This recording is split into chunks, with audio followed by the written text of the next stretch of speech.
Hello, human peoples. You're listening to the podcast network of Gamefully Unemployed. To support us and gain access to great exclusive podcasts like Fox Mulder is a Maniac, Tom and Jeff Watch Batman, Star Trek The Next Futurama, and our latest show, Spiel Boys, head over to patreon.com/gamefullyunemployed. We do game streaming, movie nights with our patrons every Friday night, and you can even commission your own podcast about anything you want. Literally anything, within reason, and we have to do it.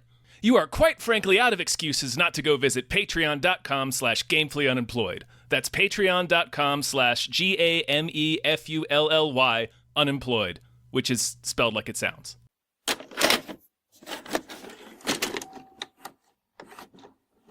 What is Cotton Eye Joe about? No, actually, I think that's the beginning of a Primus song. Oh. Well, I can see how you'd make that mistake. Yeah. Hi, everybody. Hello, everyone. My name is David Bell. My name is Tom Ryman. And we just watched every film. We just in watched 2024. We watched it speed past us as we tumble ever faster into the grave. Death! Towards the grave, towards oblivion. All right. Yeah. How are you, Tom? I think you can tell. I'm doing pretty well.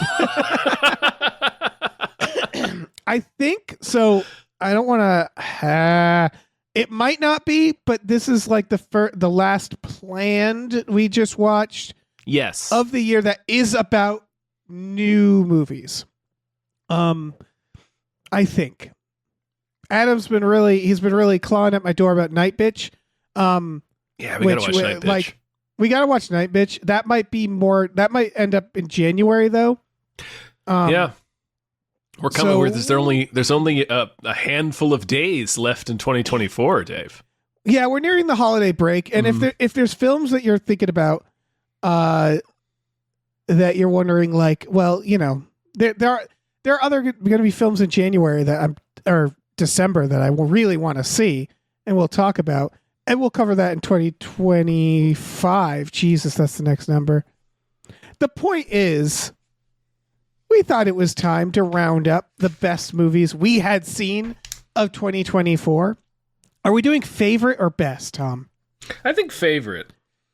All right. Well, I'm not going to change who am my I list to at say what is best? Right? Yeah. Like it would. Yeah. Like it would. Would it have changed anyone's list? Probably not. No, probably not. No. And obviously, the disclaimer everybody does with lists like this is, yeah, I haven't seen every film. In fact, I think we should do shout outs to movies that we need to see, either because we haven't had time or because they haven't come out yet. That's true. Yeah. I'll just go ahead. say at the top of this. Do you want to do that? Do you want to shout out some movies we haven't seen? Well, yeah, no, I wanted to add to your little caveat there, whereas I was out for several months in July. Right. I was not able to go to the theater because it's very difficult to bring a newborn baby into a theater. So I missed a whole lot of movies this year. Yeah. So like my list is going to be kind of heavily favoring the first half of the year. Which is very funny. Yeah. So I'm going to lean on you to fill in the cracks for the rest of the year. I think the theme of this episode is imperfection. This is not we're not going to be making perfect lists, because I also, excuse me, before we started recording, I was lamenting to Hannah that I just haven't. There's a lot of films that I didn't have time to see. Yeah, there's so many. They make there's too many movies. Really, they make too many. There's too many movies. Make a little and less. And some of these movies I think would have gone on my list. So like this one is nobody's fault. Shout out to Nosferatu, which I'm guessing would dominate my list had I seen it. Unfortunately, time exists in this way where I haven't seen that yet because it hasn't come out. Yes. But Nosferatu, I'm so fucking excited. Yeah, that's for the very one. top of my list, man. Shout out to Rumors, the Guy Madden film, which is on streaming now, which I'm gonna watch today, I think, but I didn't have time to watch before this. I thought we were just shouting out the Fleetwood Mac album. Oh yeah. And let me know if you've seen any of these, Tom. Ones I need to see. The Wild Robot, I haven't seen. I haven't seen that either. Yep. The Monk and the Gun, that was from earlier in the year. That's a foreign film. I wanted to see that. I don't even know if it'd make the list. What I do suspect might have is Anora. I have not seen Anora. Neither But have I've heard I. nothing I've but heard good mixed things. things about Anora. Okay. Dee Dee, that like teenage boy, that shitty teenage boy movie I wanted to see. I don't remember Wicked. which one that is. Oh yeah, Yeah, look it up. yeah. I'll give Wicked. Wicked. I'll give Wicked a shot. I tried reading the book when it came out. You know, like when Wicked was first hitting. And I couldn't get into it. But I do want to see the. I do want to see the movie because you know the show has been so huge. Anyway, and everybody's saying it's good. And I was like, well, that's a surprise. People who wouldn't normally say it was good is saying Wicked is good. So I'm like, oh shit, I guess I should see Wicked. Thelma. I've heard nothing but good things about Thelma. I from do want to multiple see people. Thelma. Yeah. Yeah. Queer, which I do think is only just out. So I don't know. That's Daniel Craig. That's probably going to win a bunch of awards. Yeah. Baby Girl, the Nicole Kidman sex thriller. she's easing into her role as new Diane Lane quite easily. She really is. Yep. A Real Pain, Jesse Eisenberg and Yes, I Kieran Culkin. do really want to see that. Yeah, just bitching with each other around Europe. Hitman, I haven't seen. I've heard very good things about Yeah, neither Hitman. have I. I need to watch Hitman. Kinds of Kindness. Also haven't seen that one. Yeah. This one probably wouldn't go on any list, but Transformers 1. I haven't been able to see that No, one. yeah. Juror number 2 on streaming now. I don't think this would make the list, but you know. Yeah, it's a movie I have to watch. It's a courtroom drama directed by Clint Eastwood. Yep. Flow. Flow is an animated film starring a little black cat in the apocalypse. It was made for me. Yeah, I haven't sounds seen like- it yet. Sounds like a recurring dream you have. There's apparently no dialogue. It's just a little black cat on a boat collecting other animals. And it looks adorable. Huh. Adorable. Yeah. A Different Man. I did not see that. Me either. Yeah. With Sebastian Stan. Yep. Speaking of which, I don't really want to see The Apprentice, No. but I've heard that was good. Yeah. Evil Does Not Exist. I don't need to see it. Evil Does Not Exist. I also haven't seen, man. Yeah. And The Beast. The Beast is the last one I could think of that I was like, I haven't seen The Beast. That looked really freaky. Oh, wait, maybe that's technically 2023. I think it's technically okay, never mind. I still have to see it, but I don't remember that one. it it looked really fucked up. I think it was about something like stuff. It probably was about some stuff. No, that sounds familiar. Yeah. It'll come to me. Okay. I got a couple to throw in Yeah. there. I mean, Do it. I haven't seen Beetlejuice. You haven't seen it. I haven't. That's on my honorable mentions, so we can Okay, talk about it okay. now. I haven't seen Venom: The Last Dance, Dave. Yeah, that's really sad. That saddens me. I'm sad about that. I'm sad about that. It'll be on streaming soon. You should watch. So Beetlejuice. My quick review is that, really fun, low stakes. Where it's like it wasn't perfect. There was like 20 villains for some reason in it, but it was the right amount. I thought of pandering with like repeated things from the original and new things. So like it had new things to offer, which I really appreciated. Word. But Venom, man, yeah, I need to watch that. It's The Last Dance. It's The Last Dance, Dave. The very Yeah. last one. I haven't seen The Substance yet.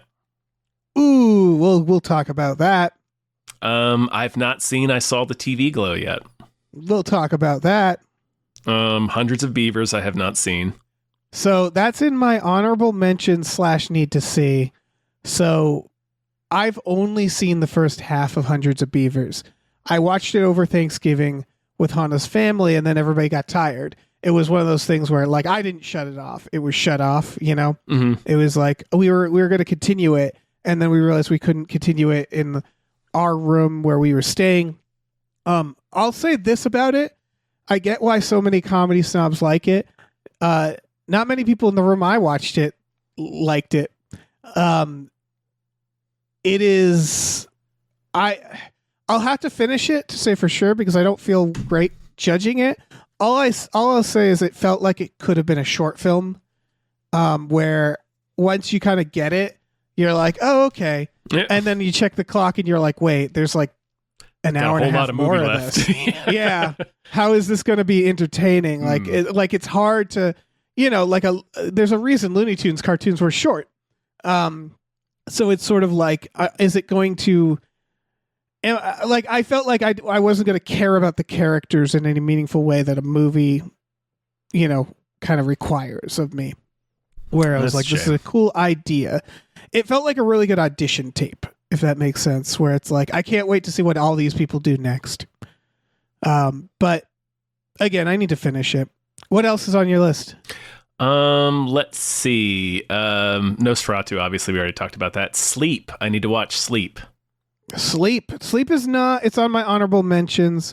Oh, you know what? That's technically 2023. Oh, but, okay. Yeah, Sleep was good. Rebel Ridge. Yeah, we'll talk about Rebel Ridge. I've watched part of it. It was a similar situation where it had to be, I did not turn it off. It had to be turned off. But I watched probably the first act. Right on. Like maybe the first 20-25 minutes. Right on. And it's good. I like the director. It is. Yeah. All the performances are sweet. The movie's pissing me off, so. Yeah, exactly. The storyline, which is what it's supposed to do. Yeah. Oh, man, it is. And that's it for the movies I need to see, I think. I'll do some more in honorable mentions that I'm guessing you haven't seen. So another honorable mention that didn't make my top 10 list is Heretic. I haven't seen Heretic yet. I want to see it so bad. Hugh Grant is kind of what makes that movie so good. And that's all I'll say because you haven't seen it. Gladiator 2. Oh, I forgot about that. Yes, I do want to see Gladiator 2.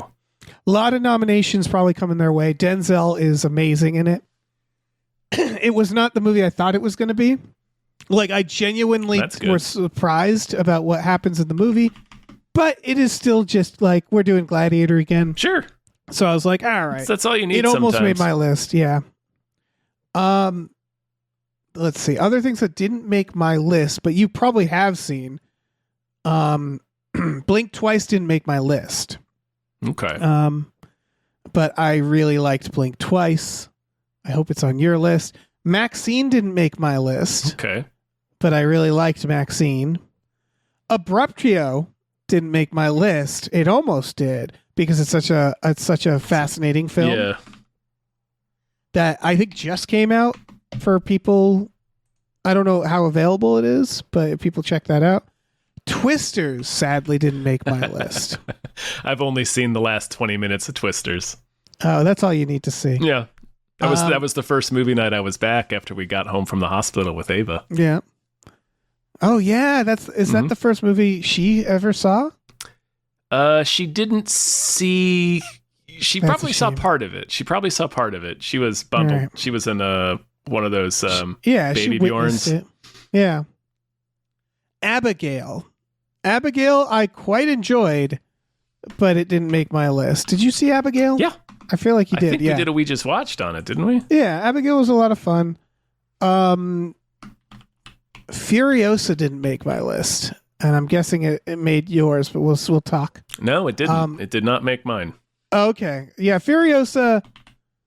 I was a little disappointed by Furiosa. So was I. I still enjoyed it. It's also on my honorable mention. Okay. Monkey Man didn't make my list. Yeah, I wanted to like Monkey Man more than I did. Yeah, it was fun. It was fine. Yeah, it kind of got lost in the shuffle. Yeah, and I sort of forgot about it. Yeah, exactly. Like, there's nothing against these movies. Mm-hmm. Roadhouse almost made my list, but it is a remake, so I was like, all right.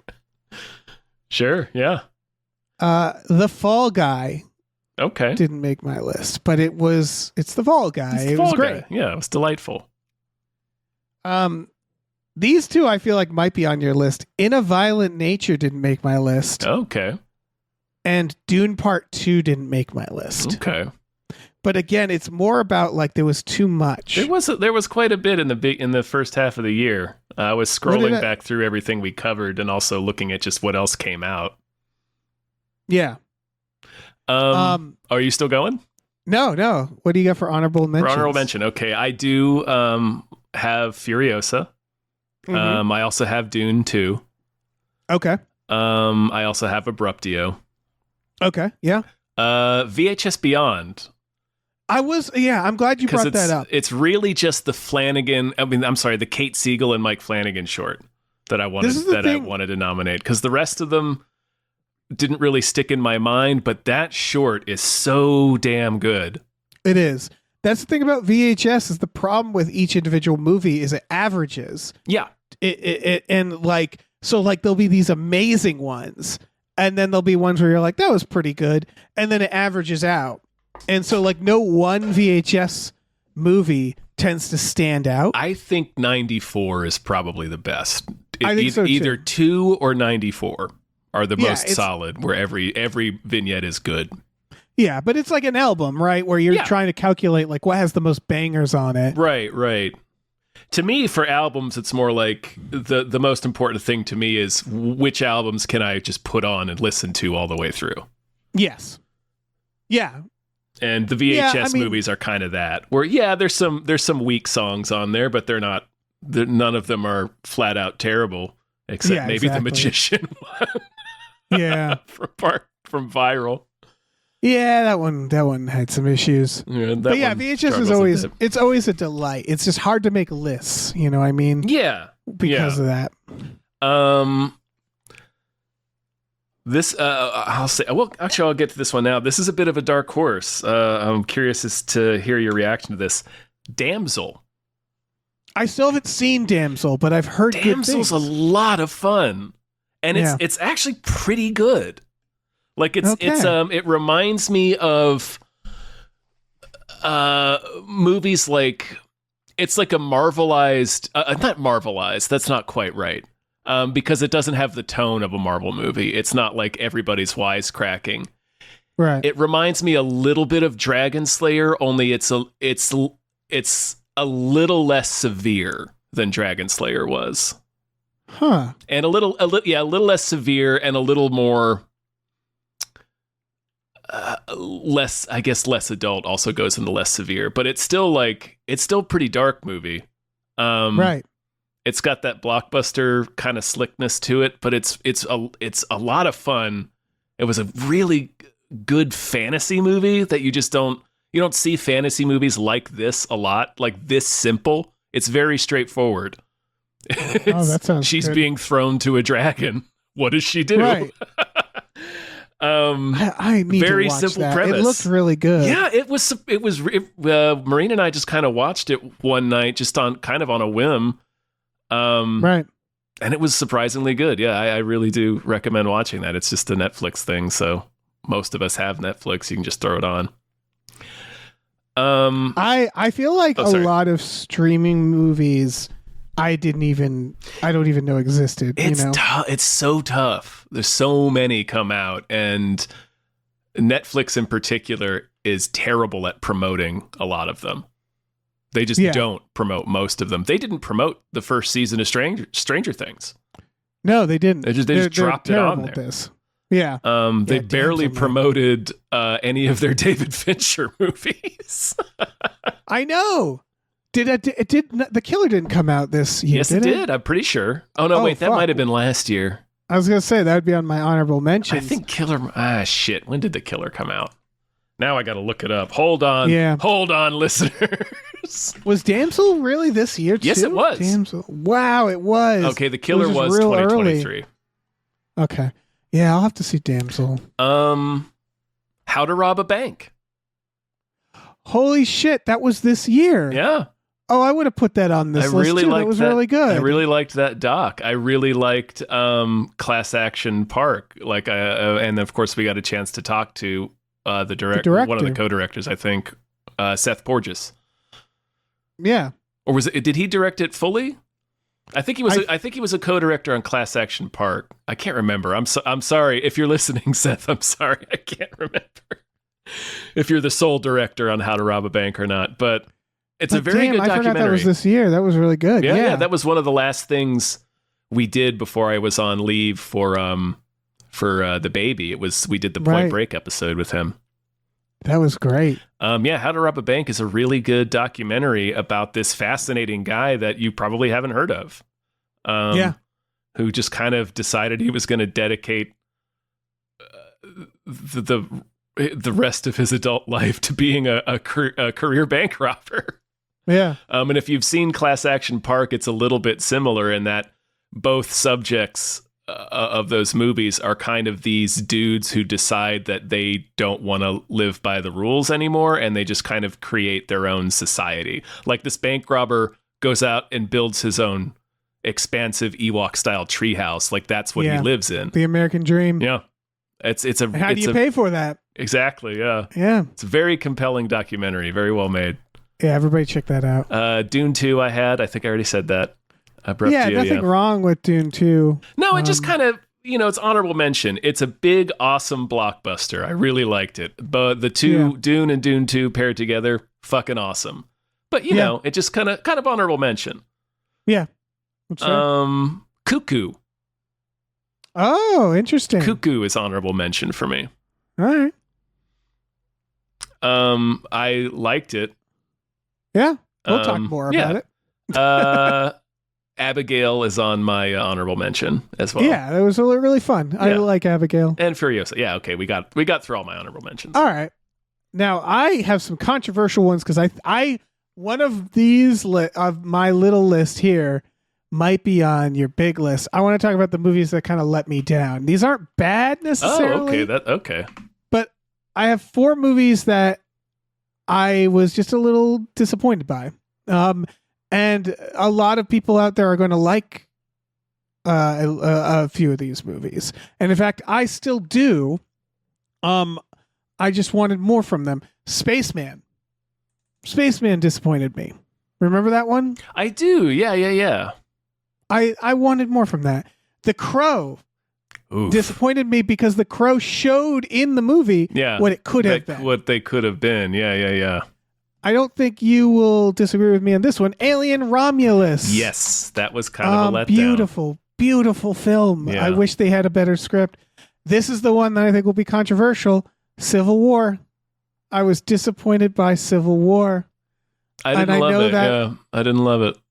I just for a movie that was doing what it was doing, I think it needed to have more to say, or less to say. Like it just. And I got what he was. I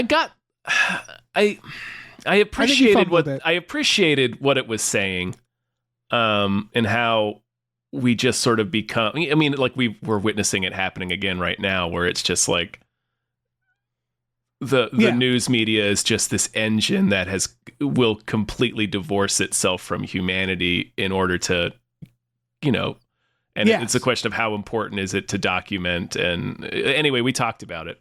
Yeah, I think it was putting it on war journalists was a bad idea to make that observation because they're not the people, emotionally separate from it. Like, I think you put that on corporate media. You know what I mean? You put that on news anchors. Yes.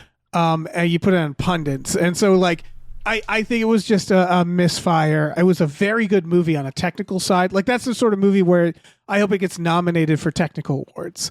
I think it's a great directing, great sound, great visuals. Really, really beautiful, well-made movie. Like, I'm not saying it's a bad movie. It's more just like what it was set out to say was felt muddled ultimately. Do you want to get into... I didn't think it was muddled. I agree that it was focused on the wrong thing. Like that's not what's you're right. That's not what's dehumanizing everybody. It's not the people on the ground taking these photographs. Oh, there's one that I missed in my honorable mention. I'm sorry. No, do it. This might be controversial. Oddity.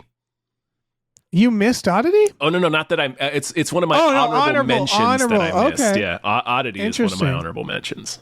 That's actually, I'm okay with that. I mean, you'll see. They'll, spoilers. These things are showing up on my list, but like, my list is kind of horror heavy, And They so usually I are. was like, yeah. If anybody listening to I have this some probably surprises. knows what the score is, yeah. I do have some surprises on my list, but this year was a good year for horror, in my opinion, and not was. the best year for other genres. It was. But yeah, Oddity, I really liked it. I really liked this director. I guess I wish it was scarier. That's fair. We'll talk about it. We'll talk about it soon. So We'll that's talk kind about of it that's later. kind of what I still liked the movie that it was. I was just hoping after Caveat, which genuinely, kind of chilled me when I saw it. Oh yeah, Caveat is definitely Nice my and spooky. favorite of the two. Yeah. Anyway, I like that it kind of goes a little funny in Oddity. It's just, I wanted it to be spookier. Okay. All right, top 10 list. Yeah. You want me to flip a coin to see who goes first? Sure. Heads or tails? Tails. All right, I'm gonna do no slappies, so I'm just gonna let it land. Sure. You said tails, right? I did.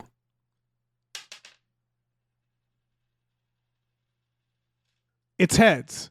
Okay. What does that mean? That means I'll go first. Yeah, you go first. This is going to surprise people because I haven't talked about it much, and I don't think we covered it, and I'm not even sure you saw it, Tom. And the only people who did cover it hated it. Drive Away Dolls is my number 10. I haven't seen it. Yeah, I wanted to. Ethan Coen. It disappointed a lot of people, and I know why. It has, like, I'm not doing this to be controversial, but I really had a fun time watching it. It's a very dumb comedy. The style is almost like a Jay and Silent Bob. It's like and I think on purpose because it takes place in like the 2000s, early 2000s, which was depressing because it made me feel old. As like it's like a road trip comedy in the 2000s, and I felt like some of the style was purposefully done in that era of the 2000s. And it was very stupid and corny and funny, I thought, and silly. And it had like the silly Coen brothers in it, but it had, I would say even like a more like a little dumber humor, a little more like immature humor, but I really enjoyed it.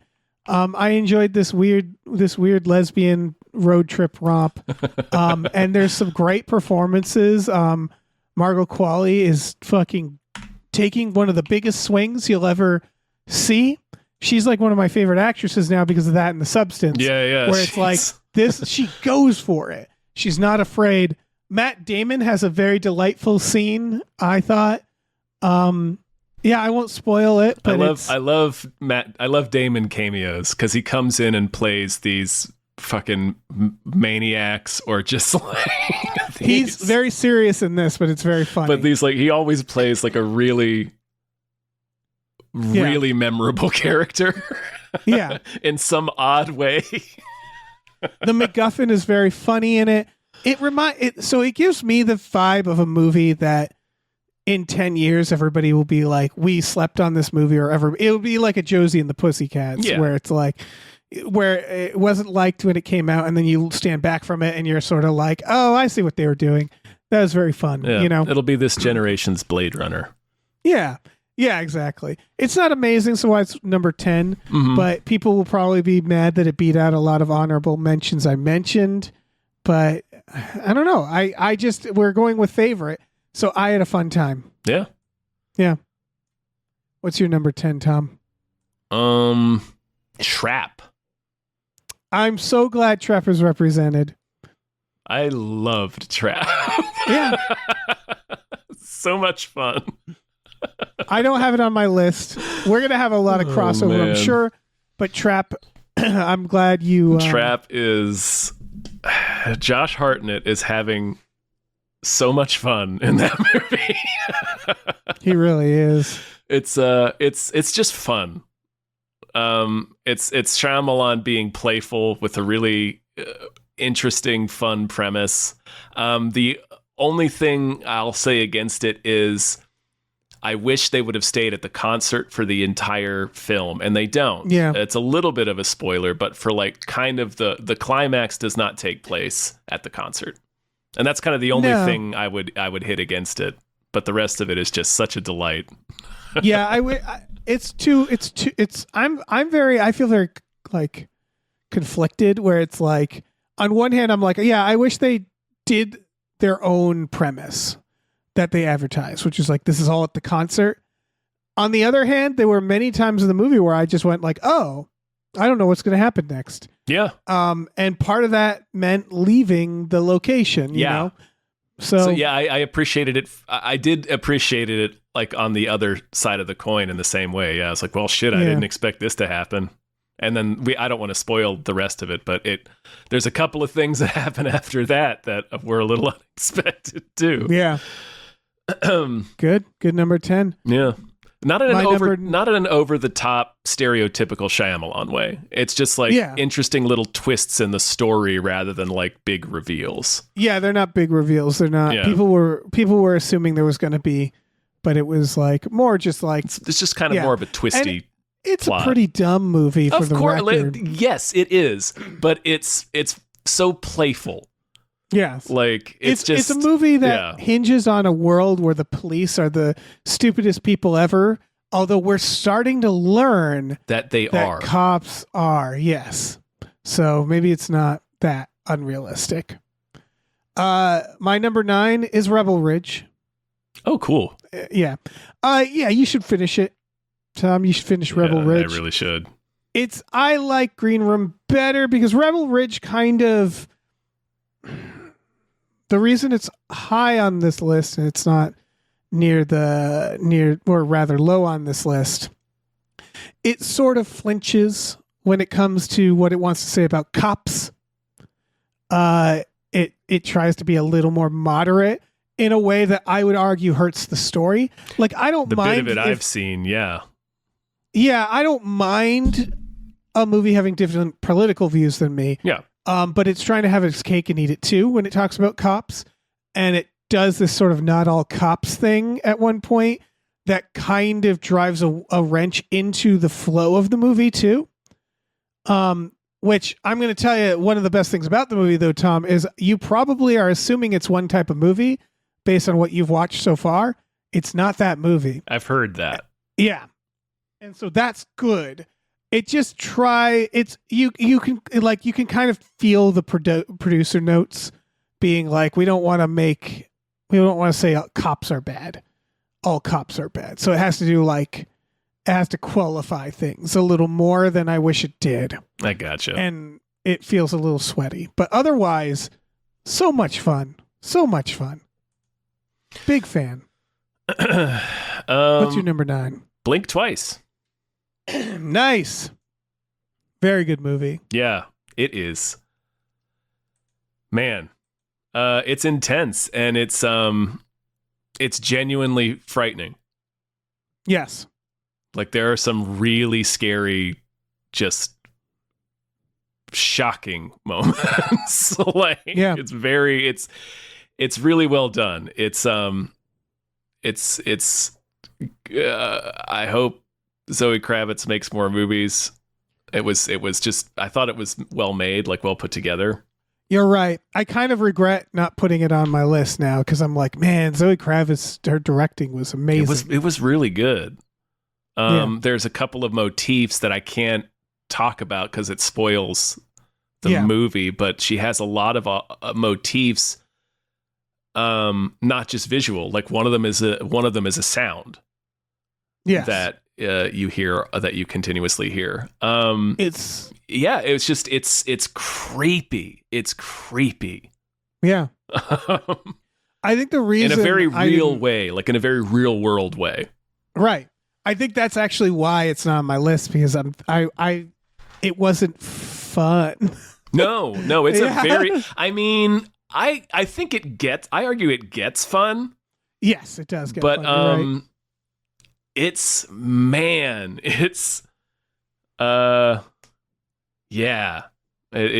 is a frightening film. Yeah. Number 8, I am throwing up Challengers. Ooh. I like Challengers. I liked the intrigue. I liked there was like a little soap opera. Mm-hmm. I like that it was, it was kind of whiplashy. A little bit. Like any movie that ends in a way where you just go like, yeah, like on a filmmaking side where you're like, damn, nailed the ending. I like it when they really nail the ending. Yeah. And I thought they did. I think so too. Yeah. I can't, again, like obviously we can't say it, but yeah, the soundtrack, the score is really cool. Yeah. The score is really cool. Was that Reznor and Atticus Rose? I think so. And they always do good soundtracks. Yeah.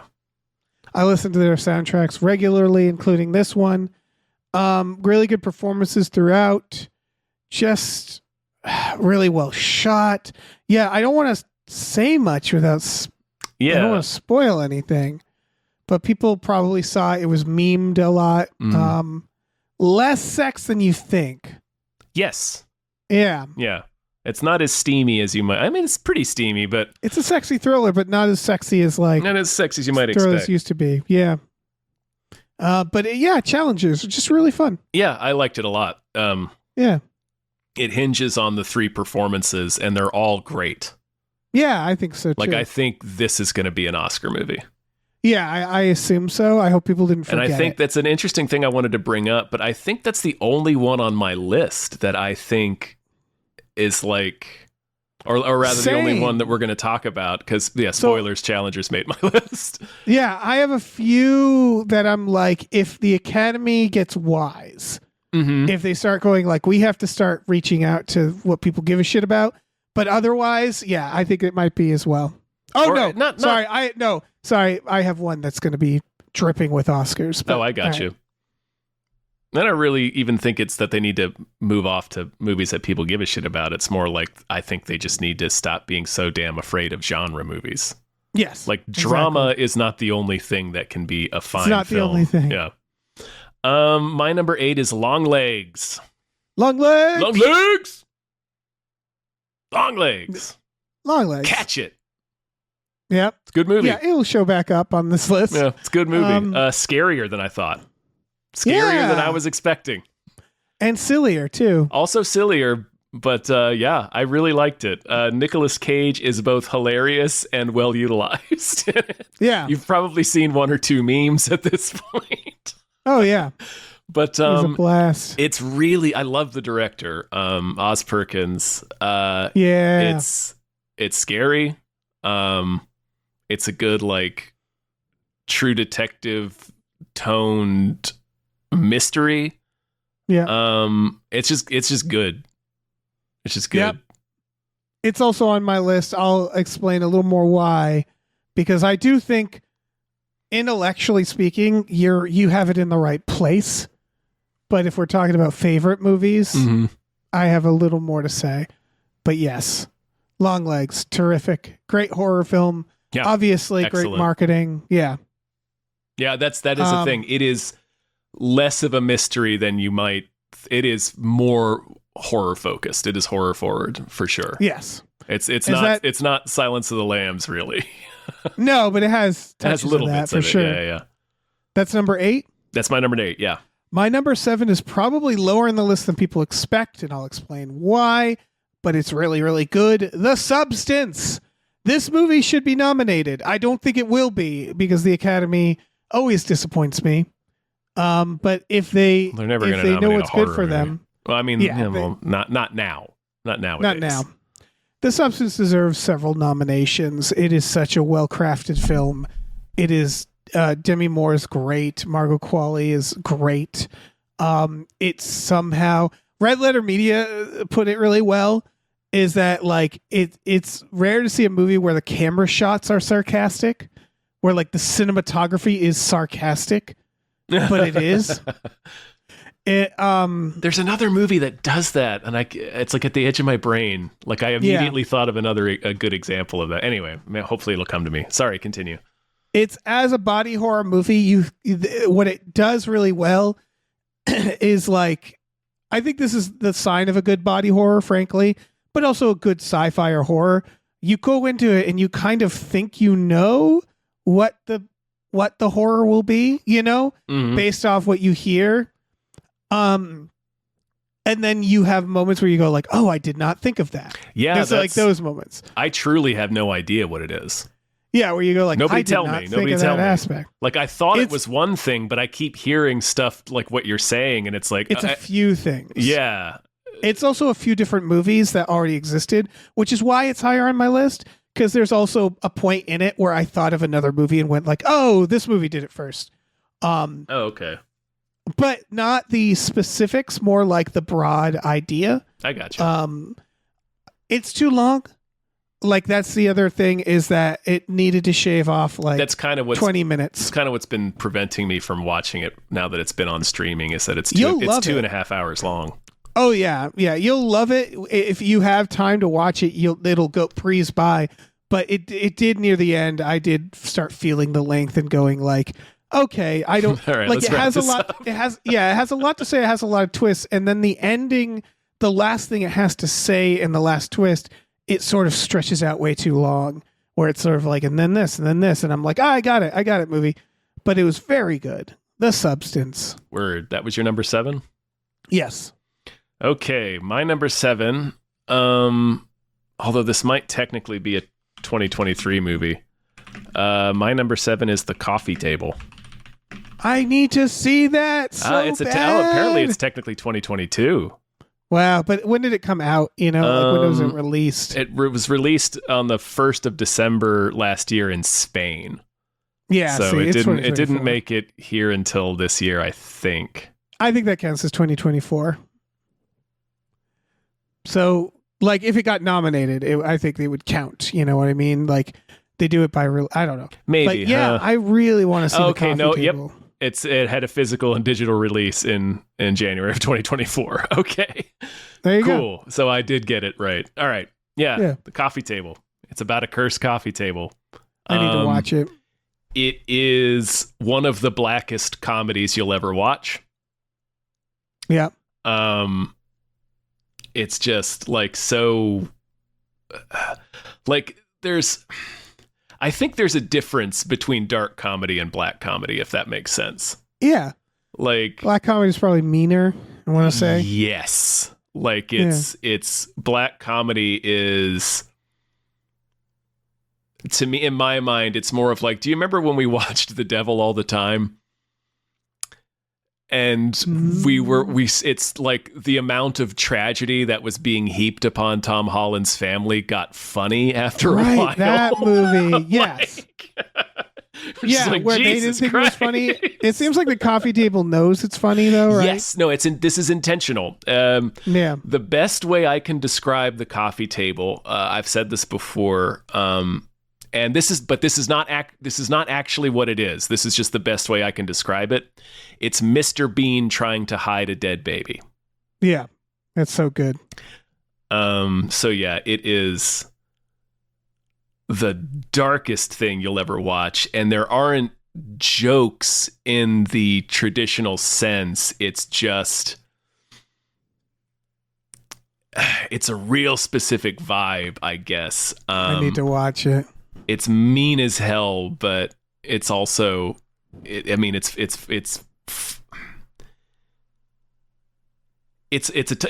like a really black version of absurdist humor almost. That's not quite right, but anyway, I've said enough about it. It's not for everyone. No. It made my list primarily because I haven't stopped thinking about it since I watched it. I love a movie like that. Yeah. It is Well, not for everyone. Speaking of movies I haven't stopped thinking about, that's my number 6. Unless you have any more to say about the Coffee Table. No, I think I've rambled enough about it. I can't wait to watch it. I really need to. Give it a shot, man. I have it because it's like, it sounds, gotta be in a mood for it. I mean, you can probably guess what happens. Yeah. Oh, yeah. My number 6 is The First Omen. Because there were just moments of this visual moments that I haven't stopped thinking about. And, for me, a lot of horror movies kind of rest on vibes. And little moments and shots. and like I wish it didn't have that Marvel ass ending. Yeah. Can you give me an oblique example so as not to spoil it, so I know kind of what you're talking about? Like Expressions on people's faces in scenes, little things like that. Like there's a shot with her smiling where she's kind of floating. Like there's moments where you're just like, oh, that's a lot of the original Omen is that too. Exactly. I'm a big fan. The Omen was one of the first horror movies I ever watched. It's one of my favorites. It was like kind of an event, like in my family, like when they remade it, like me and my sister, my dad went to see it together. Same. It was kind of an event for me and a couple of my friends when the Omen remake came out. Yeah, which not a bad remake. It's sort of unnecessary. Totally unnecessary. Good casting, very good casting. But it was basically just fan casting a new version of the Omen. Yeah, I thought this one brought it for. It feels a lot like an Omen sequel to me. So that's all to say, like, it's never going to live up to the originally Omen, but like it felt like a worthy, because I also liked the cheesy Omen sequels, and this felt like one of the better. Oh, it's probably the second best Omen movie, I think. Having watched the sequels recently, the sequels kind of drag now; they're dated. No, I think Jeffrey Dahmer really would have liked this one. Yeah, he would have more than The Exorcist 3. That's the thing. It sort of it made its own. It made its own like additions to the Omen, and then it also sort of pandered to dipshits like me, who want to see the things they want to see. So generally, I just really liked it. I vibed with it. Is it an amazing movie? No, but like, I really, really enjoyed the first Omen. I gotta watch it again. I think it took a hit for me partially because it came out like at the exact same time as that movie Immaculate, which was almost the same premise. Yeah, I think Immaculate is the lesser of the two, but Immaculate has the better ending. But yeah, that's all I'll say. Okay. My number 6 is In a Violent Nature. Hey, I fucking love this movie. Yeah. This is to me, this is a more traditional dark comedy. Yes. It's like Jason. It's Friday the 13th. You're following Jason around. I liked it. Some people, including certain professors of movies, have accused this film of bailing on its premise, and I disagree. Yeah, I don't know if I agree with that either. Or rather, for me, it's like that didn't my enjoyment of the film wasn't hinged on that idea. You know what I mean? Where it's like I didn't need it to necessarily stay with its premise. Well, there's an exposition scene in particular where a bunch of characters are around a campfire and the perspective shifts to them. But my argument for that is he's there. Yeah. He's watching this. Yeah. It's just the camera becomes a little less omniscient in that point, and it's a little more traditional.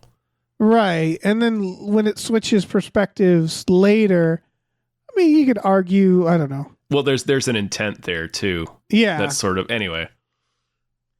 It's really good. Yeah. I really, really liked it. I was very impressed with it. In addition to it being just a blast to watch in general. It does drag for a little with it in the end. I'll say that. The reason it's not on my list, not because I have any problems with it, just because I haven't thought about it as much.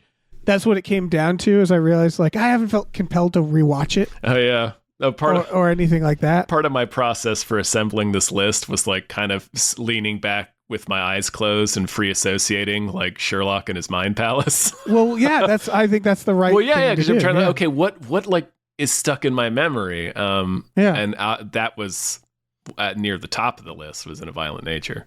Yeah. All right, I'll do my number 5. Do it.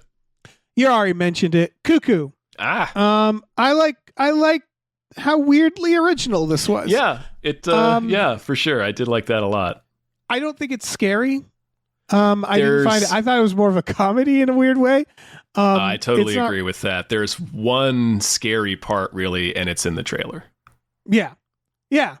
Mostly it's more like drama, comedy, horror, I guess. Sci-fi. It's a mystery.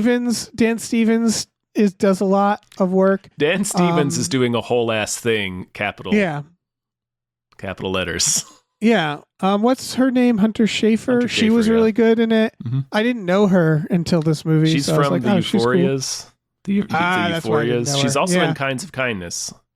Oh, okay. So. Yeah, it was one where it's like everybody seemed to know her, and I was like, whenever there's a young star that everybody's like, oh, they're in something, they're always in Euphoria. That's always the answer. A lot of them have come from Euphoria. Yes. Yeah.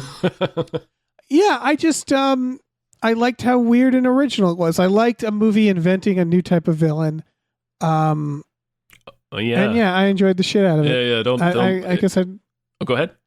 Oh, I guess I don't have much more to say about it, other than I like the vibes a lot too.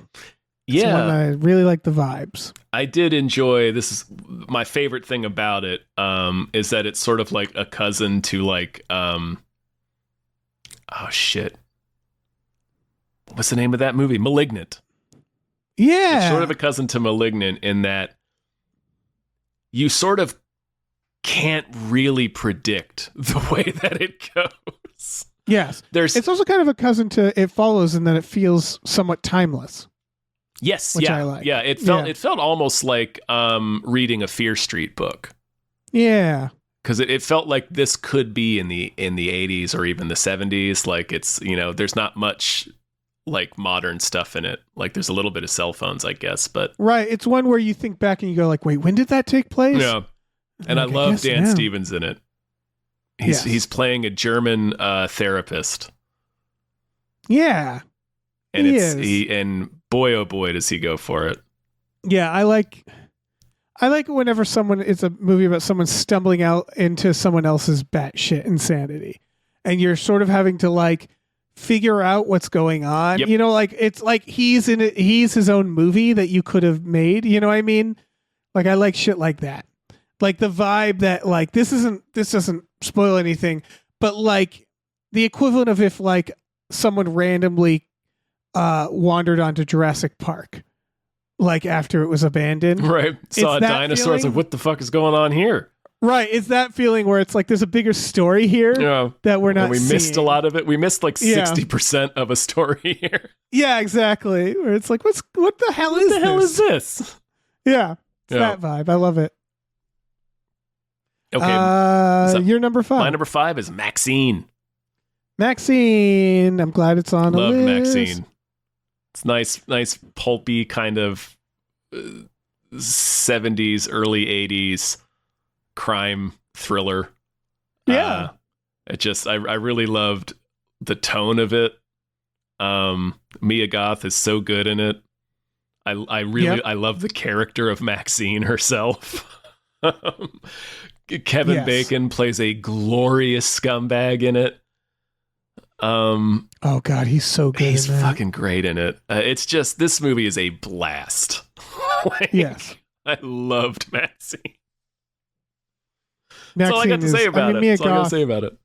Mia Goth, so good. Mia Goth's awesome, man. I got to go back and watch the trilogy now that I can sort of the full thing, hang them all together. Like this, I liked Pearl a lot. I was just kind of okay on X. But I really want to go back and watch X now that I've seen Pearl and Maxine. X was definitely my least favorite. But Maxine, it's Pearl, Maxine, X is the rating I'd give it. But that makes sense because X was sort of like they didn't know what they were doing yet. Yeah. Like they were figuring it out. Maxine, I think Mia Goth is one where I feel like she should have been nominated several times for horror films. Yeah. To be clear, what I said earlier, like, they never nominate horror films. I was speaking about performances primarily. Yeah. They do get technical stuff sometimes, and like Get Out, obviously like, one for Anyway. Yeah, but like best director, best picture, even best cinematography. I'm surprised more horror doesn't get cinematography. Yeah, that's weird to me. All right, I'll do my number 4. Do it. You mentioned already Oddity. I agree with you where it's like it's not as good. I like Caveat more, but I love just how dumb and fun and like what a blunt object it is in terms of horror.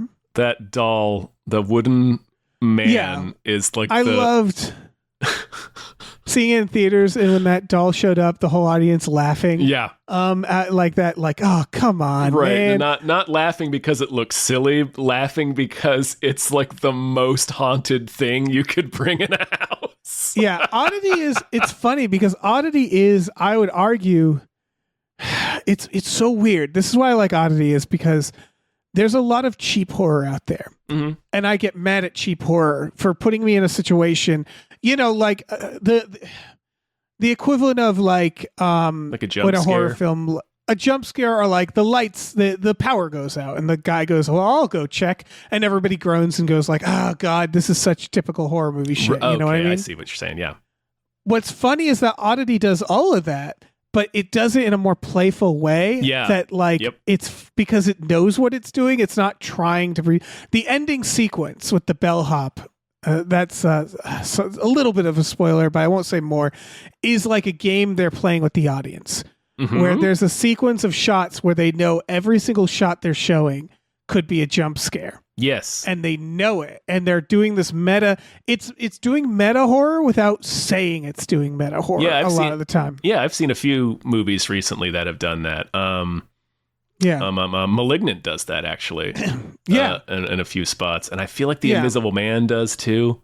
Yeah, where the idea is to not say outright, like, no, but it knows we know. Like, it knows people know the visual language of horror movies. So it's they will fuck with you sometimes.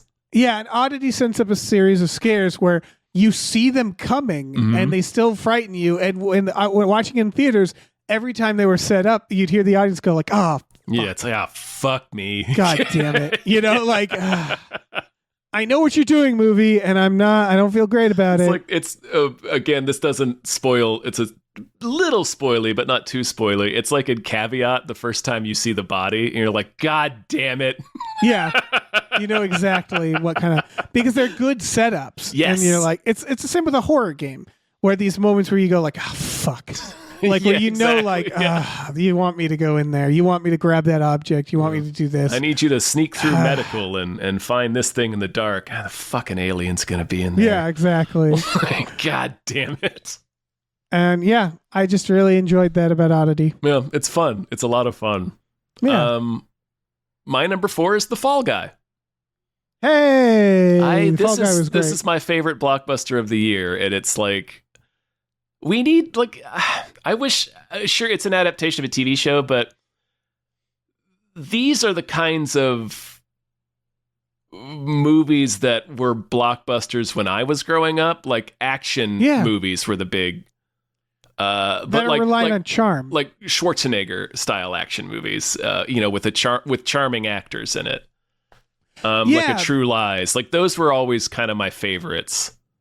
And those were really big when I was a kid. And this is a little bit of a throwback to that. And everybody's just charming as fuck. And the stunt work was fun. And it's funny. I just really liked it. It reminded me a lot, not necessarily in the movies themselves, but like it just sparked a similar feeling in me. It reminded me a lot of Dungeons and Dragons from last year.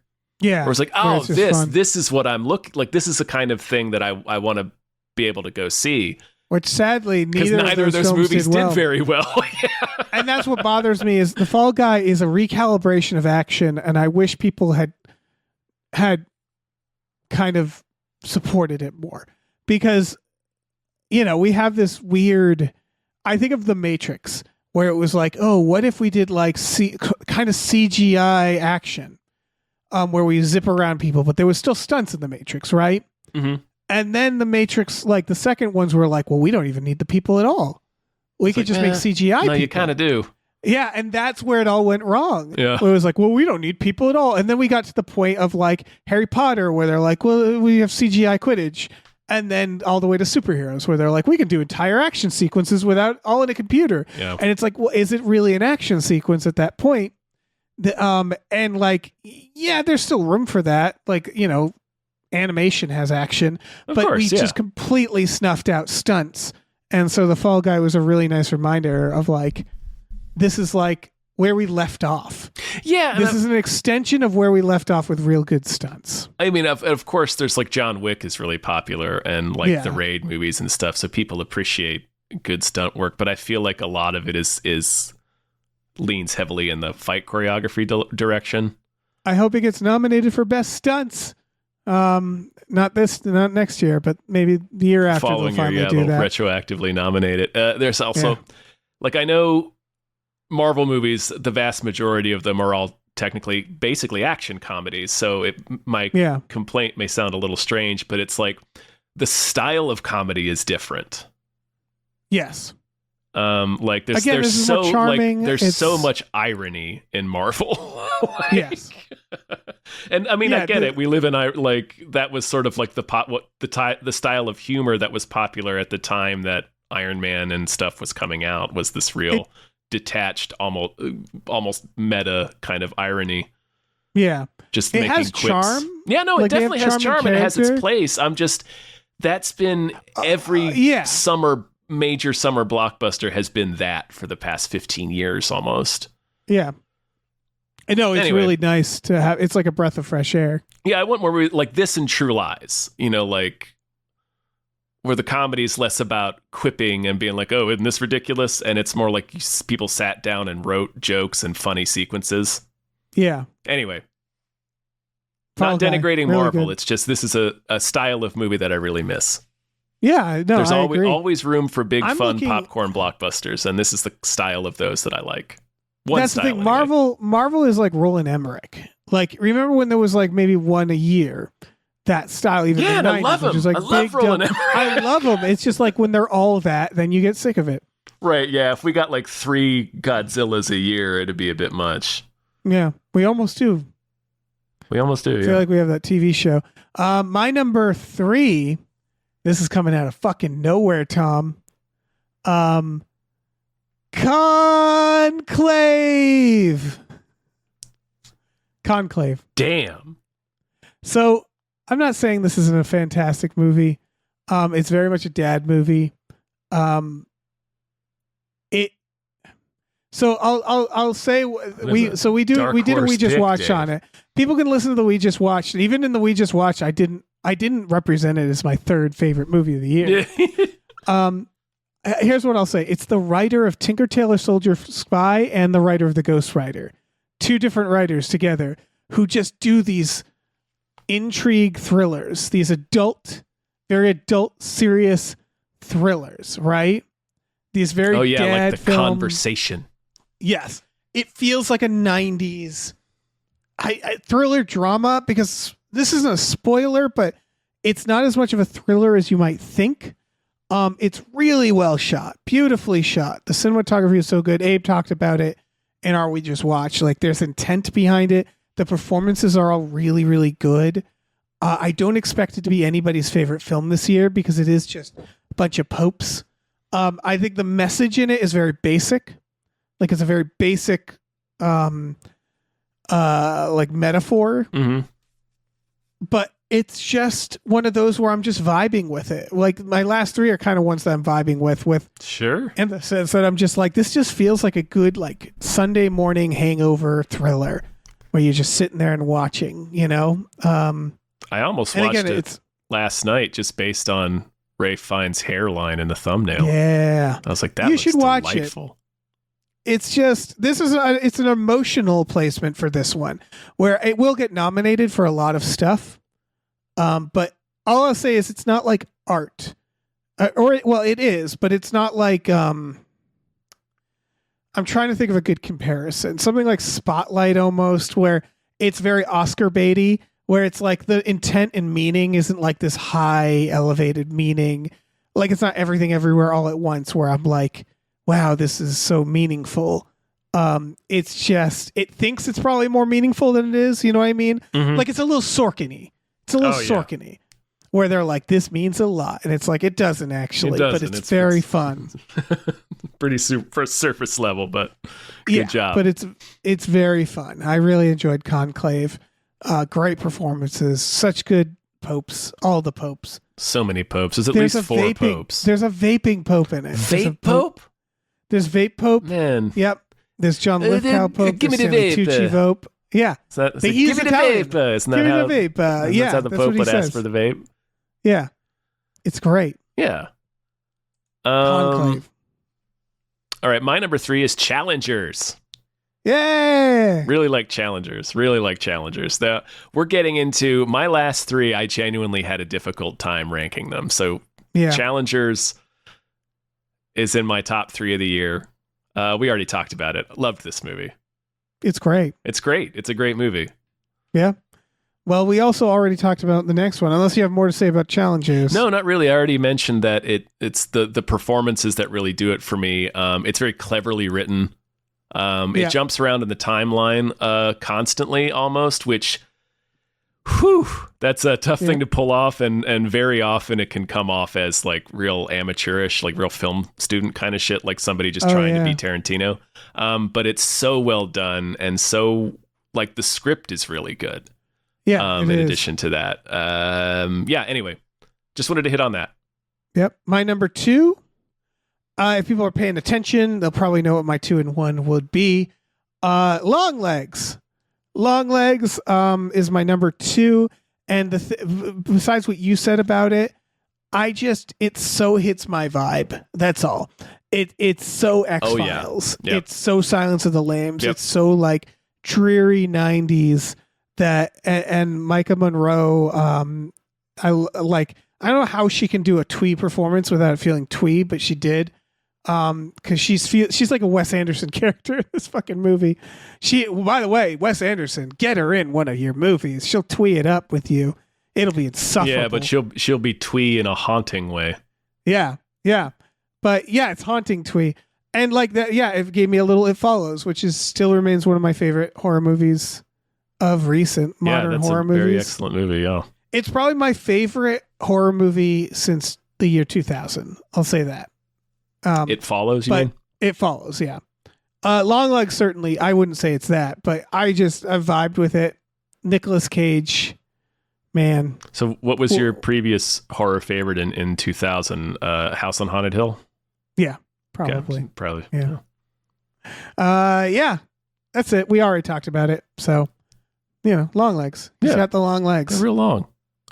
My number 2 is Roadhouse. Yes! I'm so happy. I've watched this movie 5 times this year. It's fucking great. Yeah, it is. It is so much goddamn fun.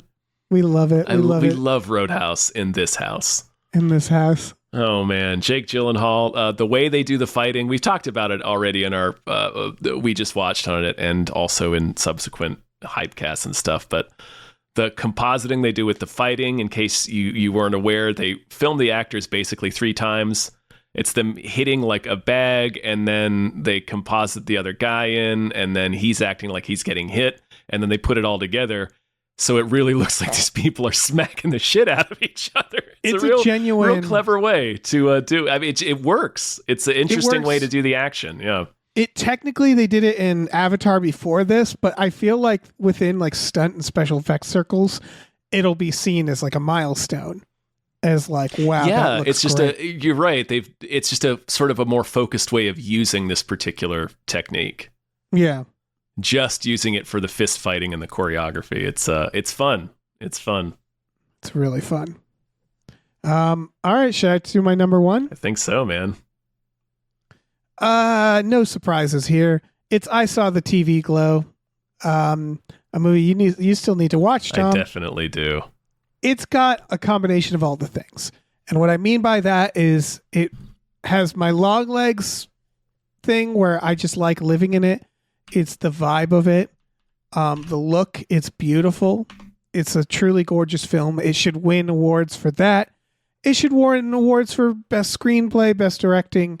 It won't, but it's on a lot of nominations, I think, for other things like Golden Globes or predictions rather, or like Spirit Awards something. I don't know. Yeah, Independent Spirit. Yeah. But it should make it to the Oscars, I think. because it's sort of the Everything Everywhere All at Once of this year. I think it's got less hype, but like it's big on movie nerds. I think movie nerds appreciate it more. Where like I've heard a lot of buzz about it all year. Yeah. And like it's a trans allegory, but I've seen it on lists of people who didn't even like Red Letter Media. It was like top of their list, and they didn't even realize it. Like one of them learns it in real time of like, oh, okay, like that. So like it transcends like the very specific metaphor it's doing, which is I think what makes it a really good metaphor, in that it's like it's taking something we all feel and sort of making you empathize with this one specific group of people through that, where you realize it's a trans allegory. You sort of like, it's like a little empathy machine, like for that reason, where it's like, yeah, these feelings you feel, this is what we're feeling too, in a more specific way. That's what movies are, man. Yeah, exactly. It succeeds at that. It's funny at times. It's genuinely scary at times, but it's hard to even call it a horror movie. It's like an emotional horror movie. It's like a different type of horror, kind of the same way We're All Going to the World's Fair was, where it's like you feel like you watched a horror movie, but you can't identify scenes that were necessarily scary. There's one scene that I would say that was scary, but most of it is more of like the vibe of it, the general mood of it. Very, very good movie. It's so gorgeous. Fred Durst is in it, and he does a great job. He's so good in it, and he's not a huge Fred role. Durst. Yeah, everybody in it's doing a fantastic fucking job, obviously, but Fred Durst, and again, he's only in it for a few scenes, but he does exactly what you need him to do. Oh, good. If that makes sense. And he does it all for the Nookie. He does. Does he keep rolling? Nah, yeah, I guess he does. Yes, he does. But everybody does good. Justice Smith, obviously. It's doing a really good job at tapping into nostalgia while purposefully doing that. So it's sort of like it's not like a cash grab nostalgia. It's not about what it does really well is it's about all right, this is kind of amazing.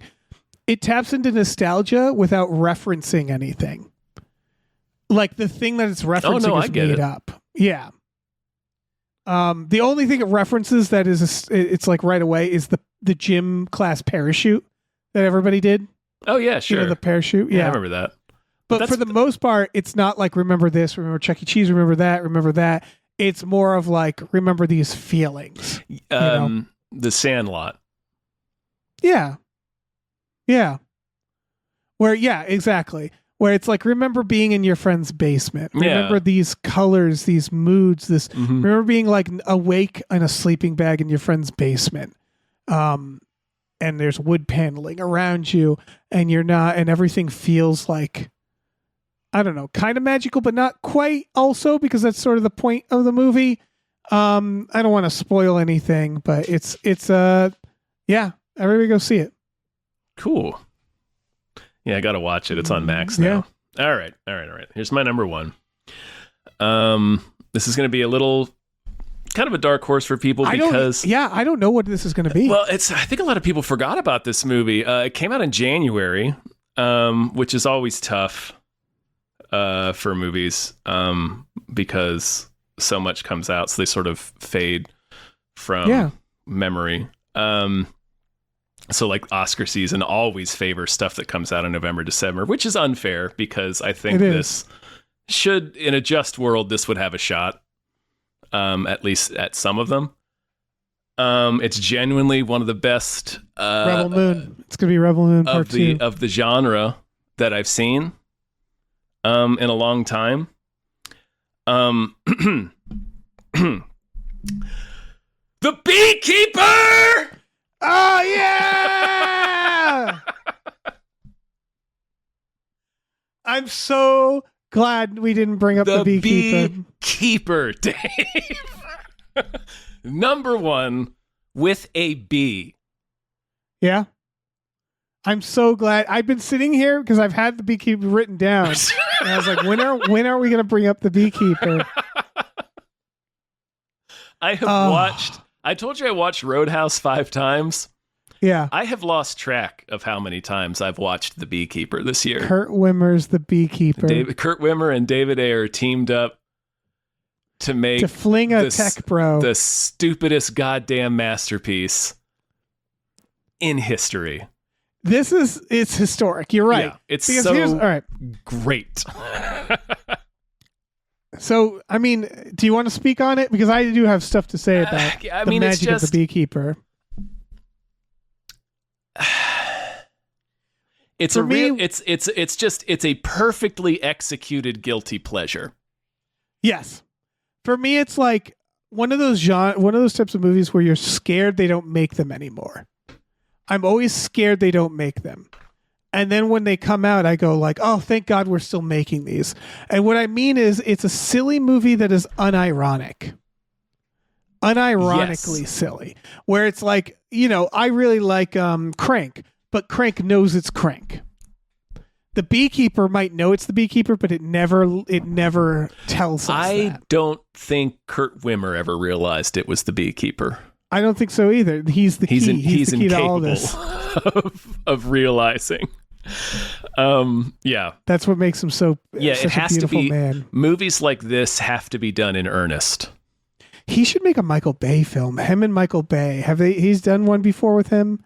Because I think that's the perfect. They would be so. I don't think he has. They'd go tanning together. They'd go to the salon together and work on their locks of hair, their flowy hair, and they'd write just the biggest, dumbest thing ever. Yep, it'd be about two guys with incredible hair.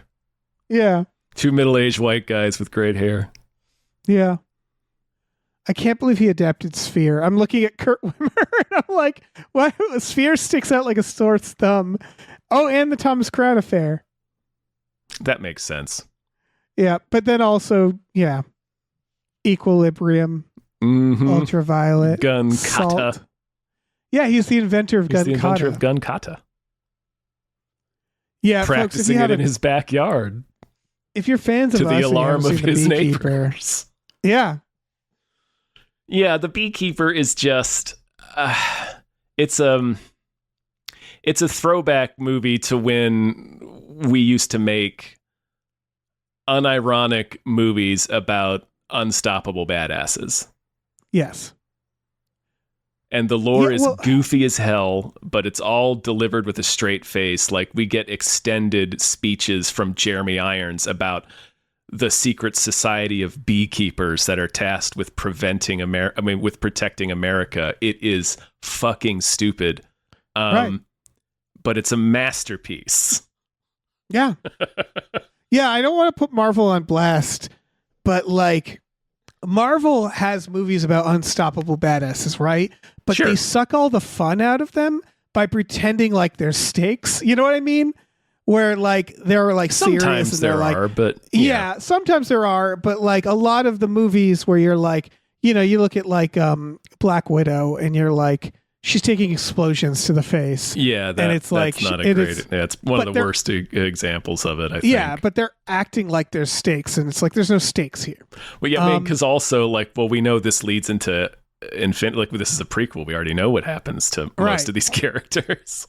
And then on top of it, they try to be like ironic funny. They try to be like, look how dumb what we're doing is, and they take all the fun out of the idea of a movie about an unstoppable badass. Meaning that, like, this is the fun of those movies, is the stupidity, the one-liners, the silliness. You can't be afraid to take it seriously while you're doing it. Because that's the secret sauce. Right. It's weird because it's like this mix of, I think what it is that, like, these movies take it seriously and pretend there's stakes, but they're kind of one shot and they're stupid.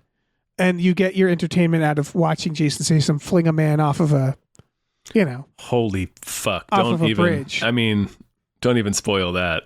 You can't spoil it, Tom. There's no way to spoil true. something. It's impossible like that. to spoil. You have to see. It's like Sam Jackson getting eaten in Deep Blue Sea. It's like, You really can't spoil it.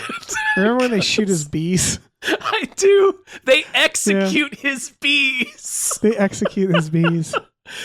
He says, well, he breaks my shit. Let's break his shit. And they blast his beehives with shotguns. The Beekeeper is like, it's comically, like it's comical how few stakes there are. And that's part of it. I think that's what it is. Marvel will pretend. And this is like, there's scenes where like they'll introduce a badass and be like, ooh, he's going to get him. And then he just like, well, nope, never fucks mind. them up. Yeah, immediately. It's so good. It's just like a man made of rotating saw blades. He just fucks everyone up who touches him. There's a magic to it that's really hard because I keep thinking of other movies where I'm like, like John Wick, but it's like, it's not John Wick. You have to know John Wick is somehow like more sophisticated than the Beekeeper. Like, even though the world of John Wick is no less ridiculous, it's, because it takes itself seriously, and because it, if John Wick was like winking at the camera, that movie would fall apart. Yeah, John Wick, it has a lot of DNA as John Wick, the Beekeeper does. Yeah. But there's certain things where it somehow manages to still be stupider. And like it's just going for a different vibe. Yeah. This wants to be fun, and John Wick wants to be fun too, but in like sort of a different way. Again, it's really hard because like the funness of the Beekeeper aren't things I think the movie intended. For example, the main villain skateboards into the scene, the first scene he's in. Mm-hmm. He literally skateboards in, and that sounds like a joke, but they don't treat it like a joke. And I think John Wick wouldn't go that far. No. John Wick John Wick takes the story very seriously, like the interpersonal drama between characters. That's handled very seriously, which I think is the difference, because the stunt work in both is comparable. It's really great stunt work in The Beekeeper. That's part of why it's so good. The other, it's really awesome fight scenes and stunt work and really clever kills. Like, he has Jason Voorhees style kills. Like, that's part of the fun. It's like, oh, what's he gonna do to these guys? That's a big part of it. But oh shit, I lost my train of thought. It was about skateboarding. Shit. Oh right, I'm still thinking about skateboarding. The story happening in between those action sequences is fucking insane.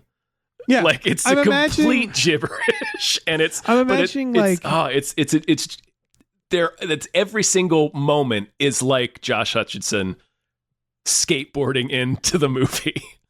I'm imagining ordering Josh Hutcherson reading the script. Sushi at the same moment. Yeah, sorry. Yeah, being like a millennial. Yeah, they do that stuff where it's like old man yells at cloud, right? It's so much of it. It's so good. I'm just imagining him reading that scene, being like, okay, the script here says Derek skateboards into shot or into scene. Is that supposed to be a joke? And him going to like David Ayer being like, I don't know, let's go to Kurt. And Kurt being like, I don't know what you guys are talking about. He's young, so he skateboards in. And then just everybody agreeing like, okay, I guess this isn't a joke. He just, okay, I'll just skateboard in. Like that's what. It is great, awesome, fun action wrapped in a package of unintentional comedy. It's the 80s. It's the 80s, baby. Like it's that feeling where it's like an 80s like fucking action film where you're like, do they know this is funny? And there are genuine jokes in it. Like the movie makes jokes, and a lot of them are funny. A lot of them land, particularly the FBI agent's partner. Like, he's very funny. He's good. He's really good in this. But also, there's so much. It's a vast ocean of unintentional comedy. It might be intentional. I don't know, but because like the movie, it's very well crafted. The movie feels like it knows this is dumb, but it's not winking at us when it's doing it. Yeah. The Beekeeper. Yeah, incredible movie. So much fun. Yeah, so much fun. So much fun. We need a good Billy Jack every now and then. Yeah, we do. Yeah, and Jason Statham that's another important part, I think, of what makes, obviously John Wick and this movie so successful is you also need to hang it on a charismatic lead. Yeah. Which doesn't always happen in some of these movies. He's an interesting charismatic lead because he is. Yeah. But he's more charismatic than like Guy Ritchie, I would say. when he plays kind of a scumbag, like when he's less muscular, when he's more of this wiry scumbag. I think that like him in these is so fun because I do love him, but he's so serious. Well, yeah, and and they're trying to make him like a hick in this, which is the funniest thing to do. Is Jason Statham. There's different kinds of charisma too. Like, it's not just as he's like performing a character. It's also just as his magnetism. Like, oh, you want to watch Jason Statham as soon as he walks on this into the scene. You're like, oh, I'm going to watch what he does. Yeah. But if I recall, it takes place in Massachusetts, which is sure does.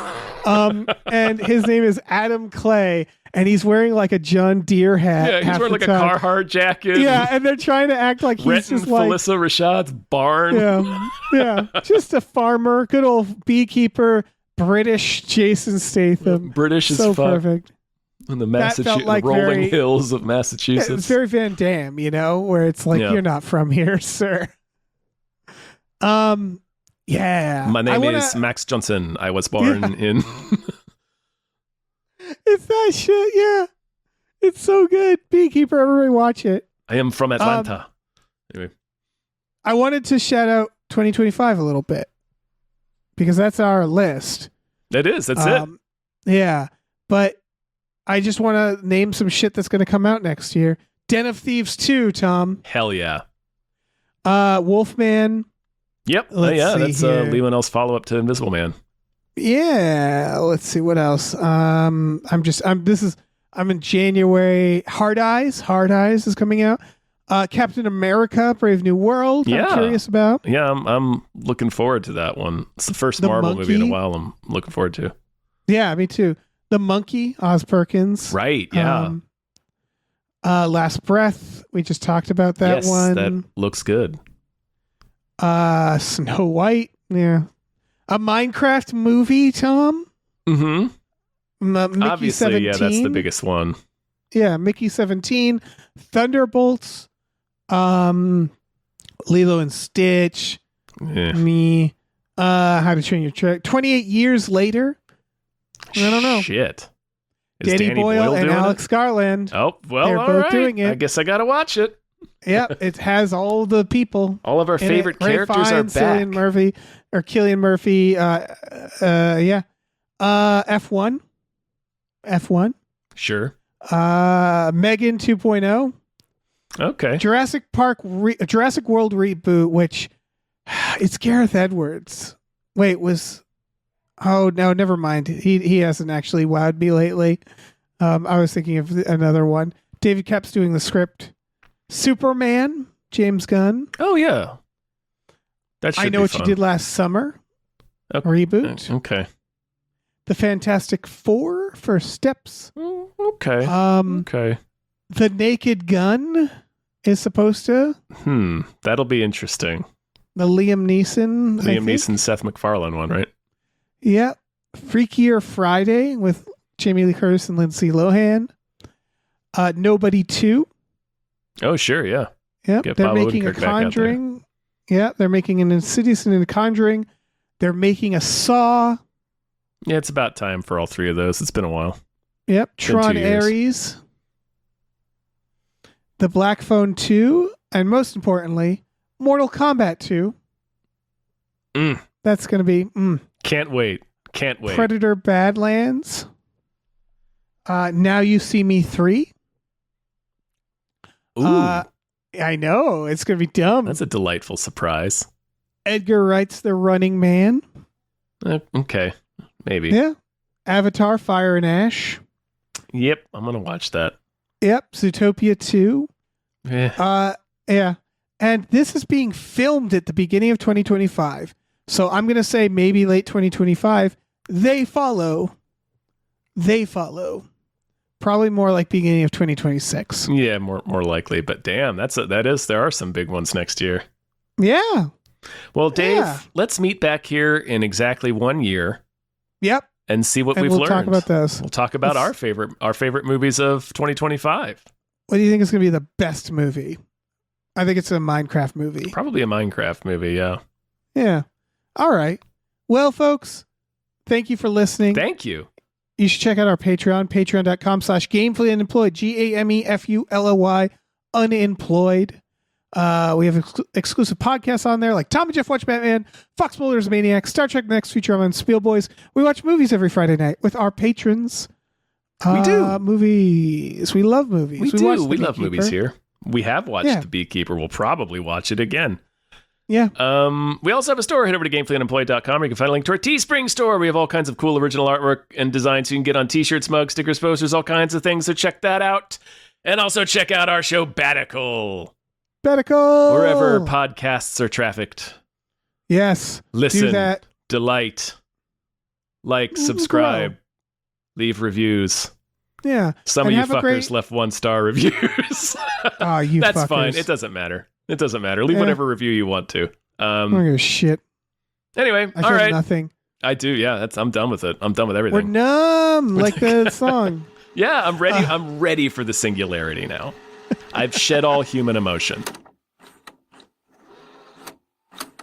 Hey, listen, our music is produced by Chris Corlew. You can find him on twitter.com as the Corlew or go to shipwreckedsailor.bandcamp.com. Our channel artwork is produced by Michael Vincent Bramley. For more of his work, go to mvbramley.art. Our episode artwork is by Justin Brown, available on Twitter as Justin T. Brown or at artnessbyjustinbrown.com. And finally, additional artwork is by Starlene Hodge. You can find her work at starlenearts.com or on Twitter as StarleneX. Cool. Goodbye.